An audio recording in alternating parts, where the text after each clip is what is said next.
Hi again. Did some more book shopping over the weekend and had a few good pickups. So I'll go straight into it. The first one's Monkey Shines, as you can see, by Michael Stewart, and it was a George Romero film which I haven't. No, I think I have seen, but I haven't seen it in ages.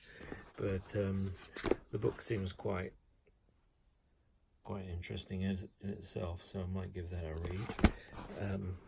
Basically, I think a guy who's helped a monkey goes a little off the rails, if I can remember.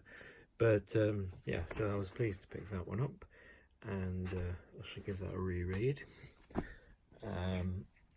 Next up, it's a little more traditional, Welsh Tales of Terror, because a rat is always good. This is from Fontana. I haven't read it yet. It's just short stories by various Welsh authors, but I'll be giving that a read at some point.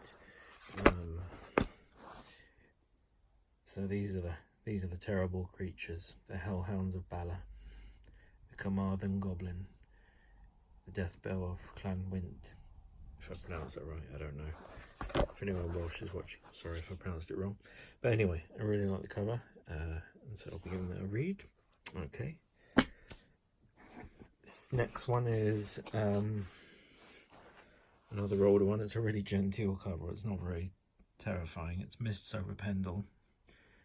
It's about the Pendle Witches, or includes the Pendle Witches, which I hadn't really heard of much, but it was in the last series of Doctor Who. I haven't read this yet, but yeah, I might give this a read, and it's in nice condition. But they really haven't made much effort with the cover to make it very. Oh, I can see a coffee stain there.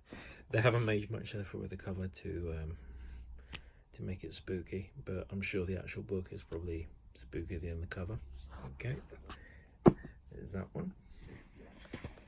Next up is another witch's book, but this is a slightly less genteel cover, as you can see. If you to draw your own conclusions. Sphere adult series. I had a flip through out of curiosity, and there's not really anything in it, I don't think, sort of in terms of like adult content. I think they're just trying to put a lady on the cover to sell it, but anyway, it's not something you'd probably sit on the train reading. But I might not read that one, The Hands of Hell. Yeah, but anyway, it's a nice one for the shelf, and it's a pretty sort of classic of the era, trying to sell, or make this connection between sex and horror. So yeah, I'll put that on the shelf. And the last couple of bits I picked up, sorry, that's my thumb, but the same place. They're not strictly books because they're DVDs, but I was very pleased to get them. This is from Amicus, the studio that dripped blood. Peter Cushing, Christopher Lee, sort of fairly standard for the period, but I'm a big fan of Amicus. There's a great book about Amicus which I'll do a review of one day. Yeah, so I got that for virtually nothing. I was pleased to get it. And this one's from much later in the Peter Cushing career. It looks a little older. The Uncanny from Network, who do really good stuff, all sorts of stuff. They've got a film called Deadline, a horror film set in the Tube of London. If you get a chance to see that, get that as well. As you can see, you've got Peter Cushing, Ray Milland, Donald Pleasance. They were kind of all, I think, propping up their pension funds by the time they made this. It's not the best film I've ever seen, but it is a good curiosity. So, and I do like a good curiosity. And they made a bit of effort with the back of the cover, at least, anyway. Okay, so that was my horrific pickup over the weekend, and I'll do another video soon with the science fiction I picked up.